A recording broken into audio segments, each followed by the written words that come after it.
This week on Africa Journal. Whatever you want to do with your body above the age of 18 is fine. No one is for violence against children, so how do we stop it? Uninvestigated. What is it happening? Where are the paths going? Looking different can make one special or have deadly consequences. Why should something good happen to me after I do something bad to somebody else?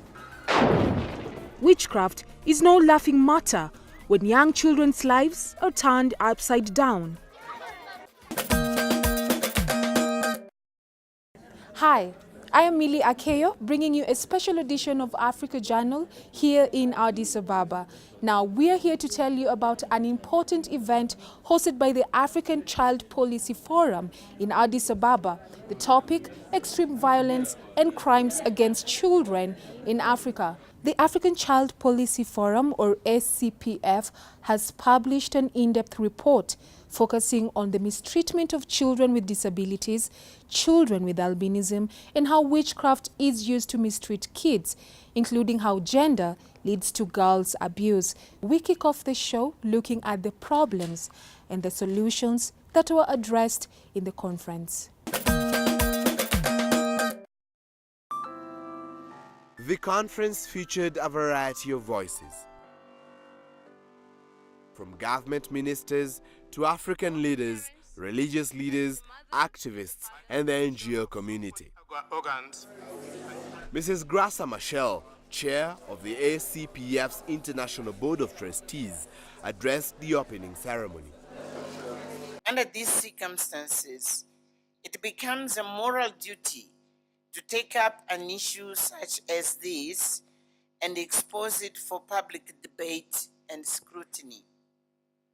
ACPF has demonstrated this dedication in the past by putting neglected areas of concern, such as the plight of children heading households, children with disabilities, and violence against children, on the public and political agenda.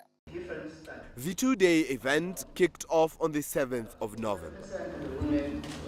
This despite the ongoing state of emergency due to months of civil unrest in the country. Security forces had been on a high alert, but a lot was to be achieved. The issues raised on crimes against children were serious and sometimes tragic. But participants hope that their strong statements will lead to change. We need to be fully aware of what's happening and be aware of what's going on to defend our children. We cannot give birth to children and then be so cruel to them to ill-treat them. So we have a heavy responsibility as civil society organizations.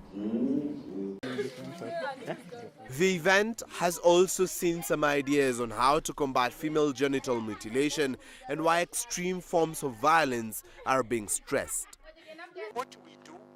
Bishop Michael Msongazila, who opened the second Congress, comes from the Mara region in Tanzania, where there are high rates of circumcision-related injuries. Because during my first attempt in 2008 was a sincere invitation to the elders of the society to stop the practice which caused tremendous harm to the young women who were being forced and coerced into undergoing the mutilation. From this action grew the beginning of a diocesan movement to provide safety through establishing a rescue camp during the time of the cuttings. All criminal charges. The bishop, together with other religious leaders present, believe religion and the church is key to combating FGM. The practice is a hot topic within Muslim circles as well. Reports reveal Muslim clerics in African countries like the Gambia have been arguing female circumcision is permitted by Islam, the major religion in the country. However, reports have shown public support for the practice in Gambia, especially among the Islamic community, has dropped in recent years. The Minister for Children's Affairs in Sierra Leone came with a different approach. FGM amongst the adults, women. FGM amongst women who are above the age of 18. The government has no beef with you. The same way women above the age of 18 have the right to do what they want to do with their bodies. Whatever you want to do with your body above the age of 18 is fine. Part of the solution to address crimes against children is the involvement of the media. This is a small, very small indication of saying, we have a problem, let's take those who are professionals, they are journalists, and we trust them, and give them a platform to go out there, get these stories for women and children, put them in the open. So I think we need to do this as well as government, if I can say. While it may take a while to bring all persons abusing children to book, it is everyone's hope that conferences like this will help stop the spate of violence against the young ones.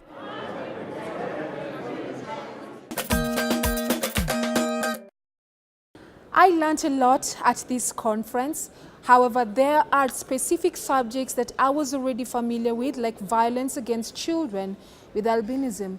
Here in East Africa, we've had some well-publicized cases reported in the media, particularly in Tanzania. Now let's take a close look at these tragic issues and how they can be turned around.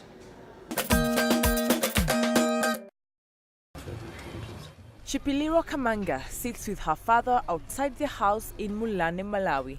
He's helping her with her homework before she goes off to play with her friends. But while all this might seem fairly normal, as a young child with albinism, Chipiliro lives her life in fear. I am asking the government to tighten security for the protection of people like me. It is my wish that the president must at all costs make sure that we are living happily and safely. Albinism is a congenital disorder which affects about 1 in 20,000 people worldwide. According to the United Nations figures, the condition is most common in sub-Saharan Africa. There has been a myth stating there is a lucrative market for body parts of persons with albinism, or PWAs. The killers sell parts such as arms, legs, hair, skin and genitals for magical ends. We are doing a research to see what is it happening, where are the parts going, and who is doing this. Because when we ask the chiefs are saying it's not with us. So the legislation which we are to put in place, the ones which we are going to implement vigorously, the one which we are going to roll out, doing the awareness campaign to the people that we have this legislation, and those, the perpetrators being punished heavily, and that will also send a message. Persons with albinism attacks in Africa are on the rise, the largest numbers occurring in Malawi, Burundi, Tanzania, and neighboring Great Lakes region countries. According to government and lobby groups, Tanzania has the highest rates. There are about 170,000 albinos among its population of 40 million people. BBC journalist Vicky Alice Ntetema has been advocating for the rights of persons with albinism in Tanzania for years now. She recently attended the conference on crimes and extreme violence against children hosted by the African Child Policy Forum. Speaking at the session held in Addis Ababa, Ethiopia, Vicky tells the story of a 5-year-old Tanzanian girl. I said to you, I will come back to the story of Mariamu. She was the only baby or child with albinism in a family of 4 children. And the day the people came to attack her, the father was sleeping next door, the mother had the children inside, and the attackers said, we don't want anything, but we just want this little girl here. We just want the body parts, that's all, they told the mother. And the mother screamed, and they threatened her, they beat her with a machete. And then they told her to choose because she was holding the baby and she didn't want the baby to go. And these people said to her that it's your choice. We will start killing one of your children, these children without albinism, one by one, and then kill you, and then still we'll have the baby. So what's the choice? Can you imagine the choice that she had? No choice, but she had to let the baby go. Publicity around the matter of persons with albinism in Tanzania exploded in 2008. It was then that Vicky published an account of her interactions with witch doctors. This account, with a documentary film she produced, was perhaps the single most influential report bringing the issue to international attention.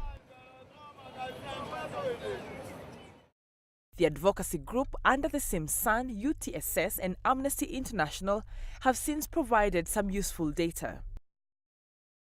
Under the Same Sun is a global organization whose focus has been to promote the rights and well-being of persons with albinism through advocacy and education. The aim of educating or sponsoring these grantees is to help persons with albinism who are poor and not educated, but they're keen to go to school, because it was found out that a lot of persons with albinism are not educated because of their low vision. Despite this, however, comprehensive data regarding extreme violence against PWAs in Africa is still lacking. Meanwhile, Malawi police are under orders to discipline anyone attacking albinos. Some perpetrators have been arrested, charged and convicted, but the majority of these crimes remain unresolved. This despite President Peter Mutharika's efforts to condemn the attacks. For most persons with albinism, the hope is one day they will take their rightful place in every level of society. Most, like Chipiliro, eye the day when discrimination against them will be a faint memory.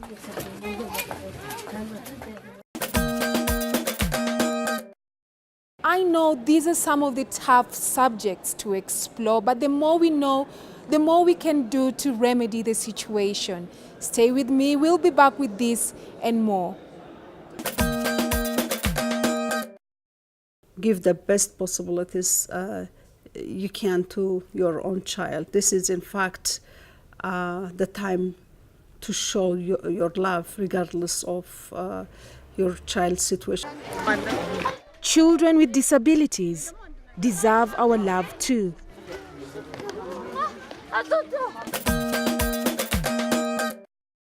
Welcome back to Africa Journal. Glad you're still watching this special edition of Africa Journal, where we've been focusing on violence and crimes against children in Africa.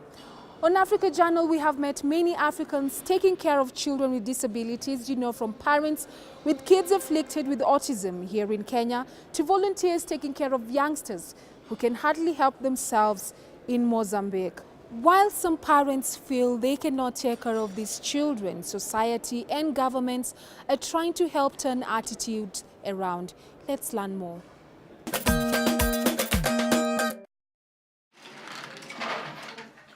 These children may behave differently. They may communicate differently, but they are only human. And each day has its fun moments for them at the Joy Center for Autism in Addis Ababa, Ethiopia. Ethiopian Zemi Yunus is the reason behind their smile. The special center is her brainchild. Right now we have other institutions, but this is the first one. And for 10 years we were doing alone.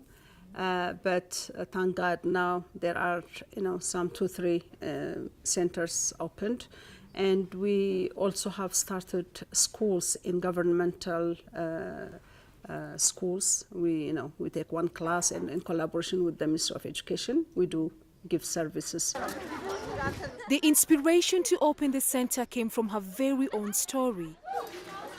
The year was 1995, and Ethiopian Zemi Yunus had no idea what autism was.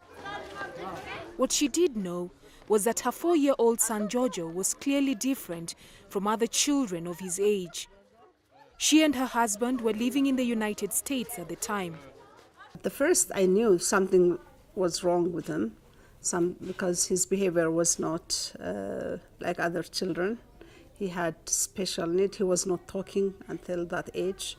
He didn't have eye contact. He was not obeying, and he was not working. He was not able of working with me.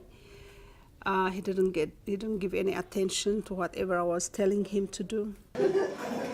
On the brink of returning to Ethiopia, Zemi began in earnest to research the condition. In Ethiopia, though, no one was talking about autism publicly. Finding a school for her son proved difficult.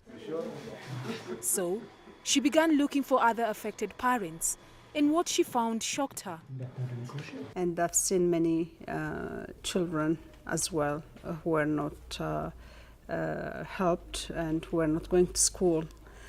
And most of them were left behind. They were in dark rooms. Some of them were tied with rope, chains, and just kept at home. All this became a catalyst for the mother of two to begin speaking out publicly about autism. She used her successful beauty business to launch her charitable work in 2002. Currently, there are about 80 children from all walks of life enrolled in the center. Autism is a mental condition present from early childhood. It is often characterized by difficulty in communicating and forming relationships. For most parents, accepting or coping with a child with autism is not easy. Despite lack of official data, experts believe rates of killing children with disabilities are climbing rapidly. Several anthropologists working in rural Africa have reported most killings happen in the hands of midwives. Others are killed at birth, otherwise known as infanticide. This is according to a 2016 report by Amnesty International. During the 7th International Policy Conference on Crimes and Extreme Violence Against Children in Africa, African leaders and the NGO community rebuked these horrendous practices. Part of the solution is to create awareness, develop stronger laws, and ensure their enforcement. Countries are responsible to have, effective police records, effective social welfare, child protection management information systems. So these are all things that need to be strengthened, particularly now as the 2030 agenda puts high emphasis on the need for this in the era of what they're calling the data revolution. Back at Joy Center, parents and or relatives are engaged in the process of mentorship every month. Stories like Zemi's son, Jojo, are one of the very few with happy endings. Her advice to parents is to accept fate. I would tell you that you have an angel at home. You should accept that angel. You have to welcome that angel at home and do what you have to do. Enjoy that child. Give the best possibilities you can to your own child. This is, in fact, the time to show your love, regardless of your child's situation. Although resources are sparse, the need is great. The center has a waiting list of over 300 children. However, limited funds frustrate plans to expand and improve provision.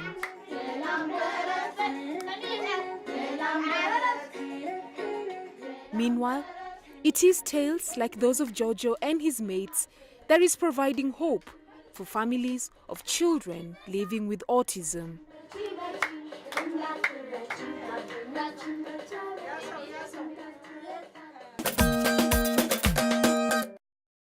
Many of us watch Nigerian movies and chuckle at the depiction of witchcraft, but for some children out there, this is no laughing matter. whether being accused of being witches and exiled from their community, or being used to create spells because of their different appearance. Witchcraft can turn their lives inside out.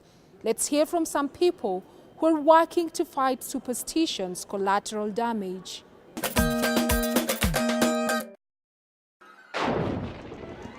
For many children, witches belong in fairy tales and the movies. They're vile, scary creatures who cast terrible spells and sometimes even eat children. But in some parts of Africa, the children themselves are accused of being villains in their communities. The child witch phenomenon is based on the notion that children exercise supernatural powers to negatively control people and events. Accused children suffer the worst forms of deprivation of their rights. Many face abuse, and roughly 80% will run away or be abandoned by their parents. Some face physical and psychological abuse, and in extreme cases, even death. All this in order to force confession or in the name of purifications. Some people in our society don't believe in witchcraft, and so they believe that all witches should be killed, including children who are witches. Well, I know the Bible says, suffer not a witch to live. But also, the Bible says, do not kill. So as a church, we are not called to murder, to kill people physically. Accusations of children being witches are common in DRC, Nigeria, Angola, Cameroon, and the Central African Republic. UNICEF reports that between 2005 and 2009, 25% of court cases in the capital of Central Africa, Bangui, were witchcraft related, with rural areas reporting 80 to 90% in the same time frame. According to the report by the African Child Policy Forum, or ACPF, on the crimes and extreme violence against children in Africa, the number of children accused of being witches in parts of Africa is rising. And so is the number of children suffering extreme physical or psychological violence as a result. While such stories often attract media attention, this difficult and complex topic is little understood. There is a serious display of ignorance for the people involved. Because why should something good happen to me after I do something bad to somebody else? So you realize there's a lot of ignorance that goes on. Some of the children targeted are alleged to have inherited evil powers from their witch parents. Some communities in Ghana, South Africa, and southeastern Kenya believe the power could be passed from mother to child. While some are hunted for being witches, others in some communities, like Togo and Benin, are denied a formal education and forced into convents. They later graduate as voodoo priests, a phenomenon that's slowly starting to change.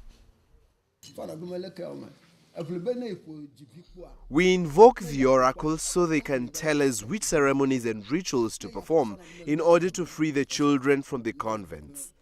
We must allow children to go to school. Their place is in schools and not the convents. Non-governmental organizations like UNICEF have stepped up, providing a place of refuge for children accused of malice. However, a lot of awareness needs to be created to end this tragic tradition. Vital to the African Child Policy Forum is a need to address a glimpse into Africa's hidden shame, myths pertaining to children and witchcraft being one of those shameful issues. According to the ACPF's report on crimes and extreme violence against children, there are positive developments from Kenya's Witchcraft Act, which imposes a fine and imprisonment on anyone who accuses the other with practicing witchcraft. While this age-old problem may not be wiped out soon, it is believed that the promotion of social change, community mobilization, and education might just offer much-needed light at the end of the tunnel.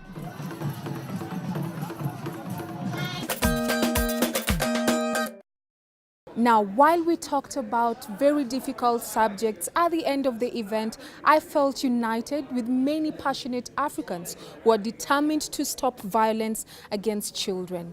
If you have any comments, thoughts, or ideas you'd like featured on Africa Journal regarding the same topics or other topics that we didn't talk about this week, please let us know on Twitter, Facebook, or by sending us an email to the address on your screen.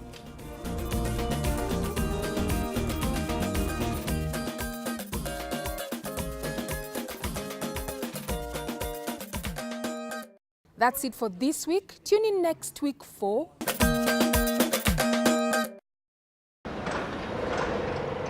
We're looking into affordable housing solutions in Africa. From me, Millie Akeyo, and the entire Africa Journal, have a fantastic week.